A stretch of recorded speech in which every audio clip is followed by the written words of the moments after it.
Hello and welcome. Today we've got Dan Hanley, a former pilot that flew the 767 and the 757 plane. And today we are going to be discussing the remote control aeroplanes of 9/11. Now, just before we begin, you can subscribe to our Telegram channels and to nicholasveniamin.com for my free email updates. And if you're watching this for the first time on YouTube, I will leave the link below in the description for the full interview, unless, of course, myself and Dan can choose our words wisely due to the insane censorship that's happening right now. Dan, thank you for joining me, sir. How are you and what have you been up to? Oh, well, I'm doing great, Nicholas, and thank you for having me on the program. I've been up to 9/11, up to my ears, as you'll see when we get into the program here, and I've been doing it for about 17 years, so I'm very familiar with all the lies that were told regarding 9/11. But basically what I talk about are piloting issues and airplane issues, because I'm well versed on that. But as far as myself, since people don't know who I am, I was a pilot my entire working life. I commenced flying airplanes 54 years ago in 1968, first as a civilian pilot, where I flew light airplanes like the hijackers trained on. So I'm well versed in those type of aircraft. But I flew those and got my private commercial instrument and multi-engine rating over a 2-year span of time. Finished college, and the Vietnam War was raging, so I had to make service plans. So I entered naval aviation in 1973. And over the span of 10 years there, I flew 4 airplanes, the primary one being a 4-engine turboprop, the P-3 Orion, that was used to track Soviet submarines during the Cold War. In 1978, I was hired as a pilot at United Airlines. And over a span of 25 years, I flew 7 different aircraft. So all total, over a 35-year career span, I flew 15 aircraft, accruing 20,000 flight hours. Now, I'll mention it without going into detail, but in 2003, I was terminated illegally at United Airlines as a Boeing 77 captain because I was speaking out on issues concerning 9/11. And I'll be talking about a website that we have at 911pilots.org.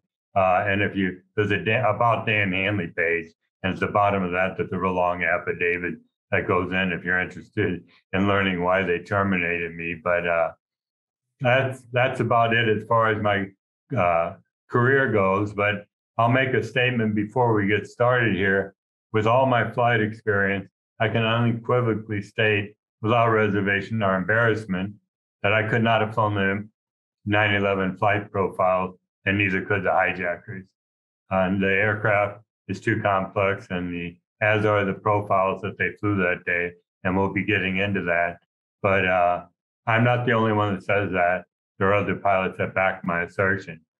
And you asked me what I'm doing. Well, I currently serve as a director and international public spokesperson for a global grassroots organization called 911pilots.org.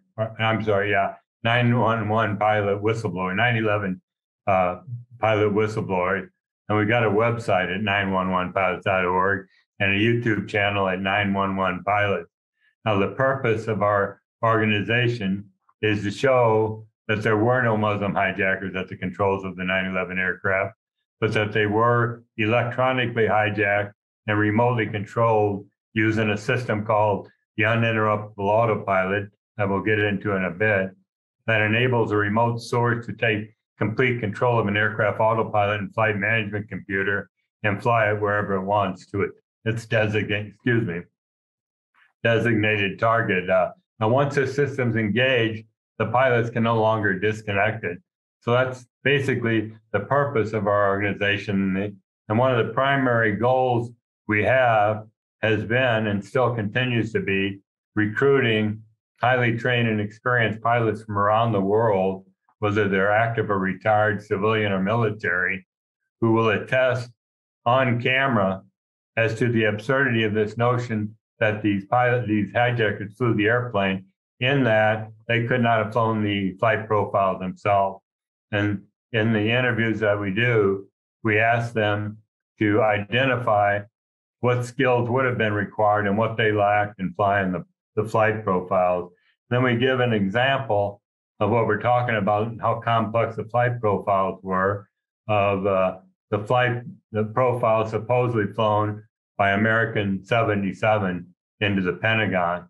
Now, this airplane took off out of Washington Dulles Airport heading towards the West Coast, got to cruising altitude for a while, made a U-turn, started to descend, and then there was some erratic movement of the aircraft, and as it continued its descent, at 7,000 feet, the airplane rolls into a 330-degree corkscrew turn descending and accelerating to arrive at the Pentagon at ground level without skidding the surface at 500 knots, precisely striking the Pentagon at that speed. And that's what we say is impossible. He did it on his first attempt. So that very maneuver, there's another grassroots group called Pilots for 9/11 Truth. They rented a simulator and got highly experienced pilots in, and they attempted this maneuver, and they crashed the simulator. So we're going to go into Hani Hanjour a little bit later. So the reason that we've been collecting the data, well, originally the reason, a few years ago, I personally contacted another group called the Lawyers Committee for 9/11 Inquiry. Now, most people haven't heard about it. They should be in the mainstream media, but they're not. But what happened was several years ago, a group of lawyers in the United States got together with the biggest 9/11 whistleblowers in the world, and they compiled 57 evidence packages and submitted it to a U.S. attorney in New York, forcing him, once he looked at the evidence, or they looked at the evidence, they forced him to announce the convening of a grand jury investigation into their allegation that World Trade Center buildings 1, 2, and 7, and yeah, there was a third building, World Trade Center 7, that went down at 5:20 that afternoon. But their allegation is it was brought down by controlled demolition and not by jet aircraft fuel or the impact damages caused by those jet aircraft. So I've looked at the evidence. They've got a website. Again, that's Lawyers for 9/11 Truth. And you can go on their website and look at their their evidence packages, and you'll see that it's a slam dunk case if it ever got before a grand jury. So what's happened with their case? Well, first of all, grand juries are a very secretive process, and they won't divulge whether it's ongoing right now. So they've gone into court and have spent the last year and a half, 2 years, getting stonewalled by the Department of Justice, the FBI, and the National Institute of Standards and Technology, a government agency. So they're anticipating having to take their case all the way to the Supreme Court. So why did I mention them? I got with them a couple of years ago, told them about our organization, and they said, if you can compile enough pilot testimony and other evidence and present it to us. They don't represent us legally right now. As a matter of fact, they won't even endorse what we're saying at present. They got to remain neutral. They said, we will consider submitting it to a U.S. attorney for adjudication. So recently, they said, look, you're on the back burner. We got too many things going on. That was about a year and a half ago. So we decided, rather than go the legal route, we tried to go the political route and run the full gamut there. So in August 2020, I filed an FAA whistleblower report with the Federal Aviation Administration. And initially, I got a receipt back saying, hey, when I submitted evidence, that partly of what I mentioned here, and I got a receipt from them acknowledging they received the report. And the next thing I got was an email from an aeronautical engineer in Seattle that said, hey, I'm your point of contact. I want to have a conference call with you and one of my colleagues here.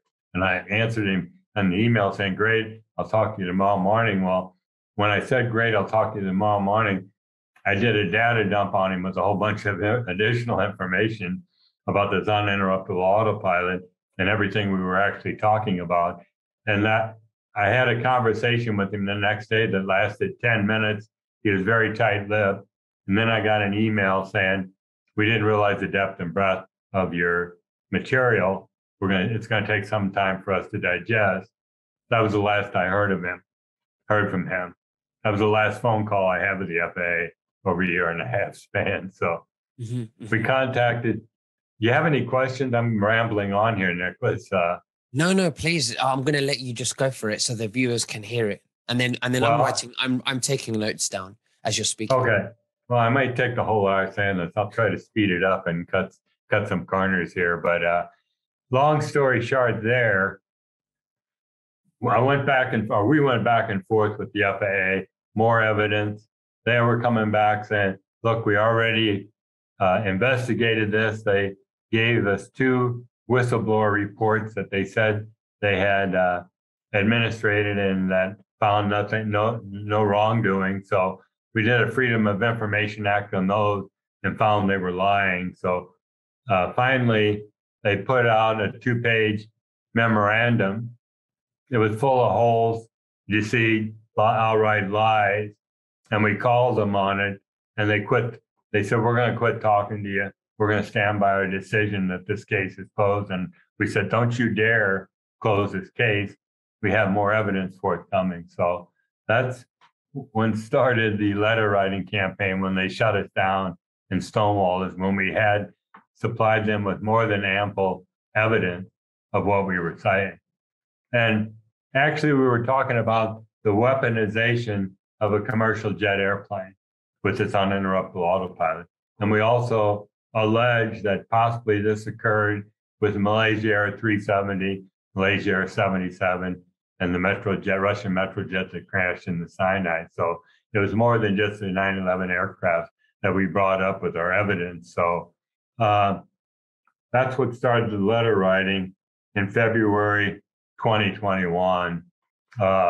We started out with the Federal Aviation Administrator, and he didn't answer our letter. So we went, I'll just make them real quick. We went to the the Director of National Intelligence, the Attorney General, the Department of Transportation, the FBI. They didn't answer. So we sent another letter. I'll just go down the list here. We went to the DOT, Department of Transportation Secretary. We even wrote a letter to President Biden saying, "Hey, your cabinet is stonewalling us, and these are important issues," knowing we weren't going to get answers to all these. We went to both the Department of Transportation and the Department of Justice Inspector General. And finally, just recently, we wrote a joint letter to several committee members on what's called the House of Representatives Government Oversight and Reform Committee, which oversees cases. No, they oversee wrongdoing in government and whistleblower cases. So the last several weeks, I've tried to get a hold of their general counsel, and they won't put me through to him, and he doesn't return my calls. So the letter that I wrote to President Biden basically said to him, "We've been stonewalled for a year and a half. We believe we have a case. Nobody in your cabinet or the administration or Congress is responding to what we're saying.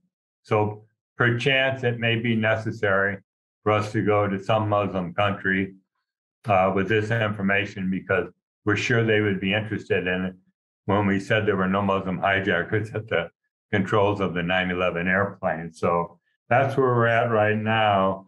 And I live in Pakistan. I've been here. People say, "What? You sound kind of controversial. Are you hiding over there?" And I go, No. Fell in love with and married a Pakistani in 2010, and I've been here for 12 years. So that's what I'm doing here. And I will admit that I've submitted the information we've compiled to the government here, and we're awaiting a response there. So we ran the full gamut with the FAA and all relevant branches of government and got nowhere, which we kind of knew when we started it. So we wanted to run the full gamut just to get them to say no, so we can go elsewhere and make other plans to do things. So in 2 days, a journalist from Bangladesh, which incidentally has a population of 160 million people, of which 90% are Muslims and would like to hear no Muslims at the controls, advised me that he was going to write a newspaper article on it. So that's going to come out in a couple of days. So it will be interested if any other journalists pick up on the story and follow suit, because really, when you think about it, besides the 2,977 people that were murdered brutally on 9/11, our heart and prayers go out to the millions of Muslims and other in the Middle East and South Asia who have been killed, maimed, or displaced as a result of the post 9/11 illegal and unwarranted invasions in countries there that have killed millions and maimed them, displaced them. So that's kind of our target audience, is the Muslim audience, because there's 1.8 billion Muslims, and they've been trampled, as has their religion, for the last 20 years. So, you got any questions so far, I've got Nicholas? loads. I've got a few. Okay, go ahead. So some people are watching this and they're thinking, was it real planes or was it CGI? What do you say to those people? Okay.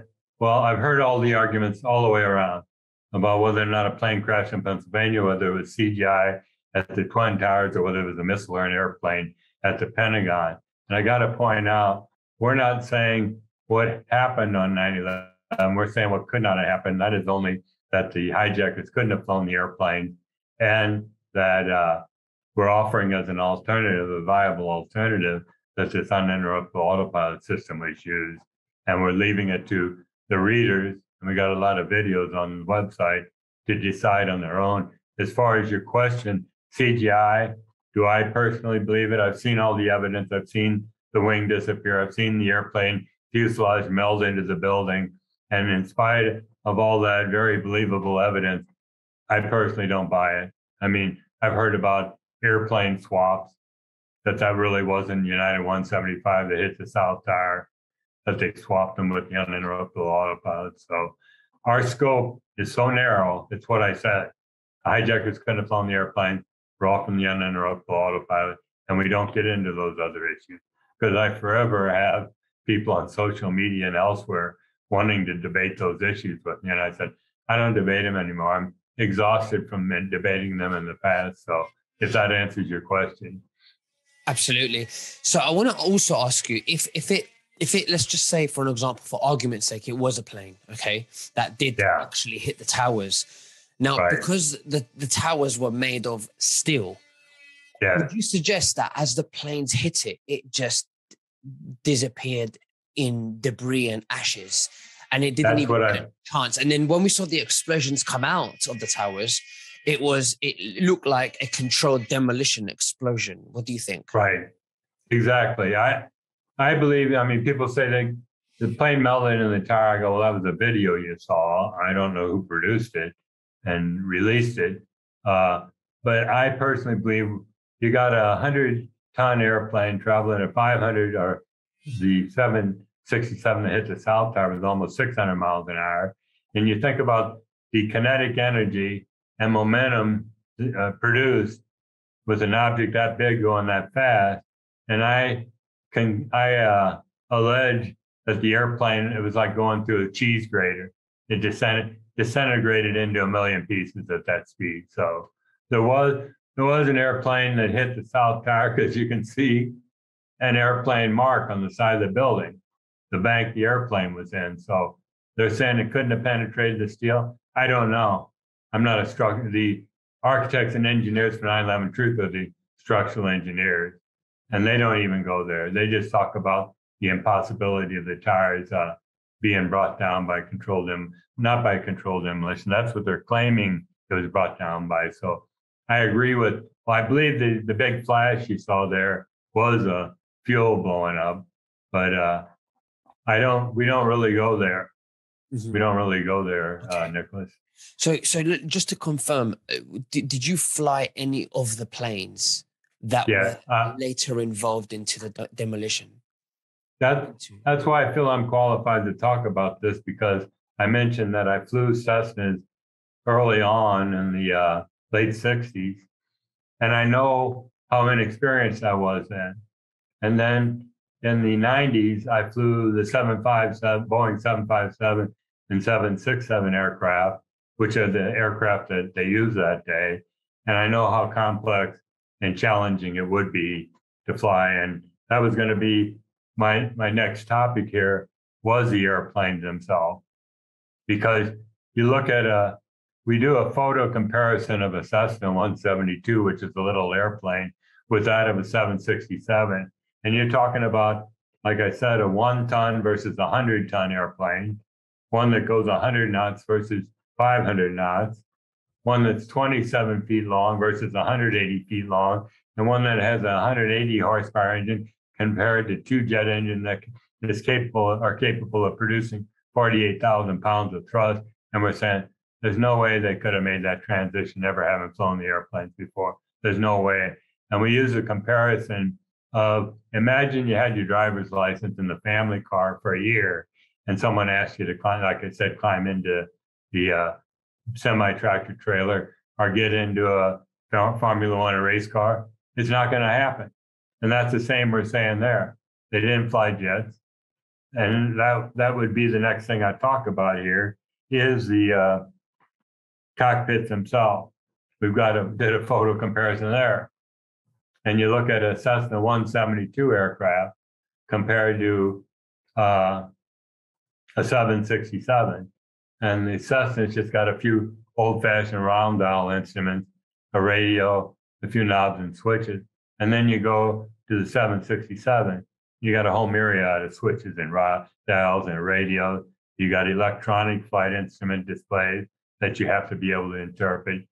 You've got two control display units that have several pages of information that provide input to this flight management computer. They wouldn't have a clue. So you say, and people say, all I had to do is fly them into buildings. I go, no. They had to navigate from the point of hijacking to where they did fly them into buildings. And then they had to perform these spectacular maneuvers. So we're saying that between the airplanes themselves and the differences and the cockpit differences, there's no way. But let's talk about the remote control airplane autopilot technology, and also explain to us, was this technology, do you think it was used when the plane took off, or do you think it was used after the pilots were maybe taken down? I believe the latter. The latter is what I believe. We believe, because there were normal radio communications once they got airborne, and all of a sudden it went silent. But if you want me to talk, I was going to talk about the hijackers, but I can talk about remote control next. People say you can't remotely control a large commercial jet airplane. Well, yes, you can, and they did, we claim. And you look at remote control aircraft technology, it dates back to 1944, over 75 years ago, when at the end of World War II, the U.S. Military launched Operation Aphrodite in Europe. And what they did was take old B-24 bombers, twin-engine bombers, and gutted them out to lighten the weight of the aircraft, and loaded them with 30,000 pounds of a substance called Torpex, which is a highly incendiary compound. And pilots were required to make the takeoff, but once they got airborne, they bailed out. And then they were remotely guided to targets in Europe. Now, this was over 75 years ago.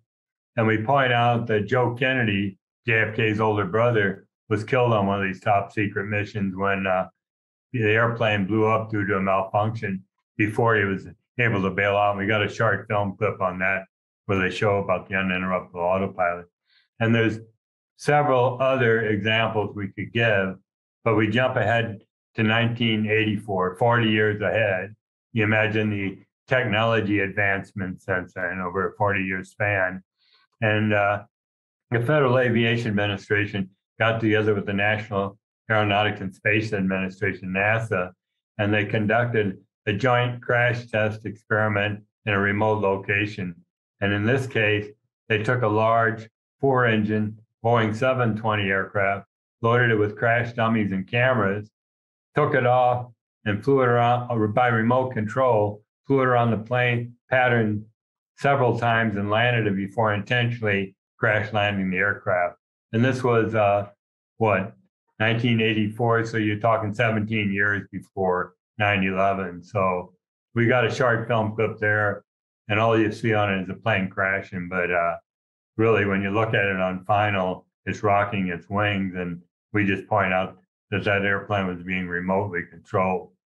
Now, this gets into, go ahead. Were you going to say something, Nicholas? When you say the pilots bailed out, are you saying that those pilots that were in the plane to begin with, that went into the towers, that you're saying that they, they were not able to control the plane anymore? Was it sort of, did they lose control of that? So they thought, yeah. Once an external source remotely takes control of the airplane, they have no longer control. And it goes above and beyond that. And I'll mention who I'm going to interview here shortly. It shuts down their communication and their transponder used by air traffic control to identify the aircraft. So they're capable of jamming those as well. So imagine the horror, the nightmare, if you're a pilot flying along, all of a sudden you no longer have control of the airplane and you can't talk to anybody and you're along for the ride with the passengers. So I can only imagine the nightmare experience of that. But if you were the pilot, God forbid, and thank God you wasn't, and you was the pilot in that incident and you lost control, and an outside technological source started flying your plane and you knew something was bad here, and what would your approach be towards the passengers? Would you have said something, or would you have not said anything, or what would you do? I might tell them we have an emergency and we're going to try to return and land, but I wouldn't say the airplane's out of control or you would have 50 screaming passengers back there. But this is an interesting point. There's an interview conducted, and we got the audio. It isn't a video. It's an audio recording. Rob Balsamo, he was the co-founder of that group I mentioned, Pilots for 9/11 Truth. He conducted an interview with an avionics technician named Wayne Anderson several years ago, who actually worked on this system. And it was before 9/11. It was in the 96, 97 timeframe. So we know just from this interview that they had the system in place well before 9/11. So what he goes through, what they did was they brought a 757 into a hangar and they were going to test out the autopilot system. And a gentleman with the laptop went in maintenance control on a walkie-talkie talking with mechanics in the cockpit. And he asked them to engage the autopilot, which they did. And he took over the airplane. And they were pretty upset. And there's one way of engaging an autopilot, that's turning the switch on. But there's like 4 ways of disengaging it. Turning the switch off. There's a little button on the yoke or steering wheel you can press that disengages it. You can apply a 70-pound force on the yoke. Whether trying to roll it or pitch the thing, that'll disengage it because you're normally overriding the autopilot in that situation. Or you can pull a circuit breaker to remove electrical power from the aircraft. Well, they tried all that, including pulling every circuit breaker on the airplane, and they couldn't disengage the system. They couldn't disengage it. They surmised that it had its own electrical power source and was somehow backdoored around the normal system to be able to do this. So, the other question I had was that year that the 9/11 attacks happened, how many pilots were you aware of that day or that week or even that year that were so afraid and they could no longer be pilots and had to resign? You mean after 9/11? Sorry? Are you saying after 9/11, how many resigned? How many were scared and said, look, I can't be a pilot. How many? I don't know of any pilots that actually resigned. I mean, pilots were so concerned because initially when Bush told everybody at O'Hare Airport when he made his speech, get on airplanes, go to Disney World, the system's entirely safe. He was lying. There were no safeguards in place. They had Army guards standing at security as you came through, but nothing else was done. And flight, they start making promises to us like, we're going to give you air marshal. We're going to give you a secondary barrier protection to the cockpit. We're going to put cameras on the back of the airplane. They even trained us in taser training. They were going to give pilots tasers in case somebody tried to breach the cockpit. And none of that happened. So when I was flying the Boeing 777 at the time, mainly I was flying out of New York, mainly to London, other places too. But yes, the flight attendants were scared back there because they're saying, hey, we're sitting ducks. You got to say something. So I'd even go back on break. I don't want to sound like a male chauvinist pig, but I go back on breaks and I'd have these female flight attendants crying. I go, look, you probably shouldn't be at work, take some time off. But that's what took me down the road to get terminated because I won't get into the whole long story because I've done whole programs on it. But it was when I initially brought forth these holes in the security system saying it's a farce. They said, keep your head down. These guys are nasty. If you take it to the next level, you're going to get hurt and all these things. And I was getting stonewalled there and I didn't heed their warning. So that took me to other issues and they took me out of schedule, put me on sick list and terminated me is what happened. That's where it was illegal. There's much more of the story. Like I said, go to the top of the website home page and there's an About Dan Hanley page and you can go down the bottom. There's an affidavit. And there's another couple recordings. I did one with Jason Goodman in New York and another one out in Arizona a while ago. And I go into detail, and I don't want to take up any airtime talking about that because people would probably be bored. So, okay, so you're putting interviews together. Let's talk about now and the future. You're putting interviews together. You're compiling much evidence as possible. You want justice. You want something to be done about this. Exactly. Okay. Pilots want their day in court. Go ahead. Can you tell me what do you want there to be done for all pilots and for everyone that knows about this to say, right, we've had justice? What do you think should be done about this? Well, we want our day in court. Because there's never been a criminal investigation of the biggest crime ever committed on American soil in its history. And not one pilot, as I mentioned before, was permitted to testify before the 9/11 Commission. And when I go back to the hijackers here, I'll tell you how that key evidence was suppressed to keep it out of the 9/11 Commission report. So that's what we'd like to see.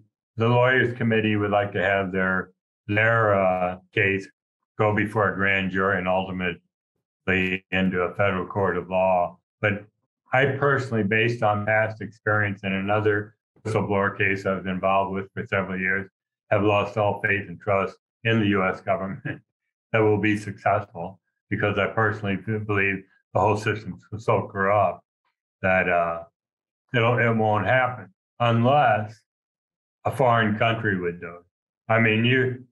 You can dream that maybe because Muslims were so disenfranchised and there's 1.2 billion of them, that maybe they would form a coalition to receive all this evidence and bring it to public light because you'd have 1.8 billion angry Muslims knowing they've been lied to. So that's what I'd like to see. But you talk about the pilot interviews. I personally conducted them. We had to recruit these guys, and a lot of pilots they joined us. We've got a join us page. Let me sidetrack for a minute. At the top of the website, it says join us.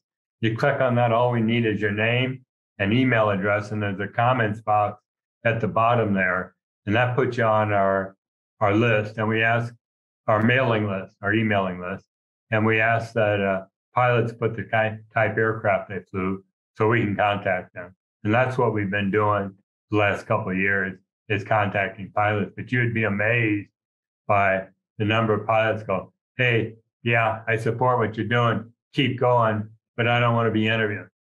I don't want to be part of that process. So we managed to scrape together pilots from around the world, and basically they give their credentials. They're all, oh yeah, let me mention that we got a pilot interview page, and it's got these YouTube videos on there, and we were posting them on the website, and we're gonna post as many as we had interviewed. But YouTube, you talk about censorship, started taking these interviews down because of hate speech. So we got a couple strikes, and we go, we don't want to do that. So we went over to not Brightian, we went over to BitChute, and we got 3 of them up, and they closed the account on us, and we had violated their community standards in an extreme way. So now we got them on 2 other video platforms. So you'll only see 10 videos when you go to that page. But basically we say, hey, tell us from the time you first started flying, what kind of airplanes you flew and how many hours you have, just to give them credence when they go on talking. And then we ask them if they'd be willing to testify before a grand jury in a court of law, and they all say, of course, yes. And then we describe the Hani Hanjour profile I was talking about, and ignore the other hijacker and say, do you think he could have flown it? And they say, of course. And a couple of them laugh when I ask that question, because it's so absurd to a pilot to think that a guy that inexperienced could have flown that profile. He's a smoking gun. And then I closed with comments, started like what we're talking about right now, that we want our day in court. But we're still going to jump through all the hoops. We're still hopeful to get it to the lawyers committee, to get it to U.S. attorney when our time comes. They're dealing with the grand jury and the court system there. And also the other issue they're dealing with, you remember after 9/11, the anthrax letters that were sent out to politicians and news journalists, okay? They came up with more evidence than the FBI did, compiled evidence packages, exhibits, and sent them to all 535 members of Congress saying, reopen this investigation. The person the FBI blamed for it wasn't responsible, and we can prove it, and they haven't gotten any response from Congress. So when you talk 9/11, you got 535, you got the whole US government every year perpetuating these lies about 9/11. I can't watch it anymore. It incenses me because I know too much. People say to me, I say, look, I'm 72 years old. I could be enjoying retirement and not doing what I'm doing right now, but I know too much about the lies of 9/11 to remain silent. And I can surmise who was involved and who was responsible. And it wasn't Osama bin Laden and 19 angry Muslim hijackers. It was somebody else. So I'm personally going to stick with this, as frustrated as I get for the rest of my life, however long that may be. Go ahead. So, no. So going back to the 9/11 Commission, I interviewed with another pilot. We interviewed an author who had written a book. His name was Ray McGriffin, and he just recently published it. And the title escapes me. But basically what happened, there wouldn't have been a 9/11 Commission had the next of kin not demanded it. And it didn't occur until 14 months later when the next of kin were all over Bush to start this thing up. Well, the commission members themselves, after this was over, admitted that it was set up to fail, was underfunded, and time constrained. And the next of kin presented the 9/11 Commission with over 1,000 questions saying, we want these answered. And they only addressed 30% of them, and only 10% of them was answered completely out of over 1,000 questions. And Ray got together with some of the next of kin and talked about these questions, and that's what his book. He took 12 questions and tore it apart.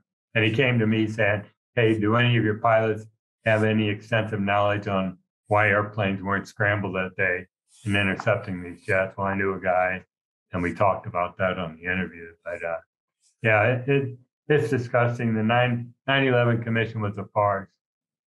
It was a farce. So do you think that Obama was part of this, working for Bush behind the scenes with the 9/11 truth movement? I think anybody in politics on both sides of the aisle was involved in this thing. Okay. Funds too. Funds too. Now, I want to ask you another question. It's a bit off the topic, and I want to ask you this because you're a pilot. Okay. When you're flying, do you ever have to tilt the airplane downwards to I know what you're going to ask. To counteract, for the curvature of the Earth? Are you asking me, is the Earth flat or round? Basically. Yeah, that's what I thought you meant. So another topic. I've debated it forever and I know all the arguments, but no, you don't have to do that. And yes, I believe it is, because when you fly, you believe it's what? Sorry. I believe it's round. I mean, I've been up high enough where you can see the curvature of the Earth, one thing. And when you plot out the route between 2 points on a round object, it actually on the chart shows up as a curved line because the Earth is curved. So you don't, because airplanes fly at pressure altitude, okay? They don't fly relative to the ground when they're at altitude. When they're shooting an approach, they reference that, but at altitude, you don't. So a constant pressure altitude is what the airplane's flying, and you don't have to tilt your nose like you were saying. So, okay, interesting. Well, Dan Hanley, it's been an absolute honor to have you. It'll be lovely to have you back again sometime to keep the momentum of the truth getting out there. And I will happily leave your links below in the description so that people can join and have a look and contact you for interviews of people who are in your relevant field to help expose the truth. So thank you. Is there anything else that you'd like to say to the viewers before we finish? Well, I'll mention our website again at 911pilots.org. Go to it, read it, watch the videos, and form your own opinion as to whether. I didn't even mention the hijackers because that's pretty, except for Hani Hanjour, but that's another topic for another time. But if after you read, we believe that after you read the website, that you'll conclude like we did, they couldn't have flown it, and the only viable alternative explanation as to how the airplanes may have hit the target was this uninterruptible autopilot system. So we got a lot of videos on there, and we believe it's a very informative website. So I want to thank you for having me on, Nicholas. I appreciate the opportunity. Thank you very much. And next time, hopefully we can dive into the hijacking and dive into that rabbit hole for our next interview. But Dan Hanley, thank you very much. And we'll speak again very soon. Bye-bye. Very good, Nicholas. Bye-bye.